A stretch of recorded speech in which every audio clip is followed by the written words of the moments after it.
Mujina.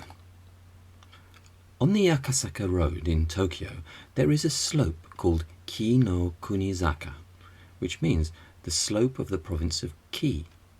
I do not know why it is called the slope of the province of Ki.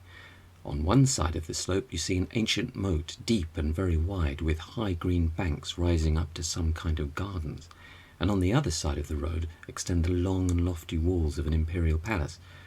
Before the era of street lamps and jinrikishas, this neighbourhood was very lonesome after dark, and belated pedestrians would go miles out of their way rather than mount the Ki no Kunizaka, at least alone after sunset, all because of a Mujina, badger, that used to walk there. The last man who saw the Mujina was an old merchant of the Kyobashi quarter. He died about 30 years ago, and this is the story as he told it. One night, at a late hour, he was hurrying up the Ki no Kunizaka when he perceived a woman crouching by the moat, all alone and weeping bitterly. Fearing that she intended to drown herself, he stopped to offer her any assistance or consolation in his power. She appeared to be a slight and graceful person, handsomely dressed, and her hair was arranged like that of a young girl of good family. "O lady," he exclaimed, approaching her, "do not cry like that. Tell me what the trouble is, and if there's any way I can help you, I shall be glad to." And he really meant it, because he was a very kind man. But she continued to weep, hiding her face from him with one of her long sleeves. "O lady," he said, as gently as he could, "please, please listen to me. This is no place for a young lady at night. Do not cry, I implore you. Only tell me how I may be of some help to you." And slowly she rose up, but turned her back to him and continued to moan and sob behind her sleeve.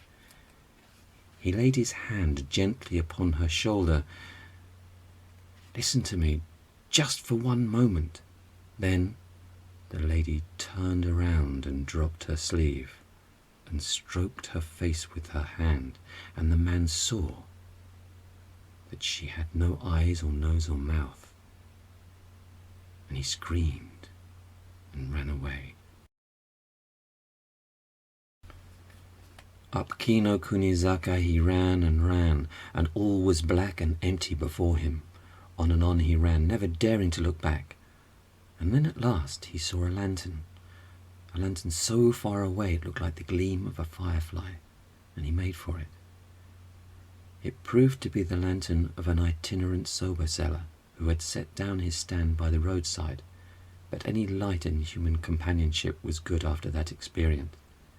So he flung himself down at the feet of the soba seller, crying out. "Kore, kore," roughly exclaimed the soba man. "Here, what is the matter with you? Anybody hurt you?" "No, nobody hurt me," panted the other. Only scared you?" queried the peddler unsympathetically. "Robbers?" "No, not robbers, not robbers," gasped the terrified man. I saw a woman by the moat, and she showed me. I can't tell you what she showed me." "Eh? Was it anything like this that she showed you?"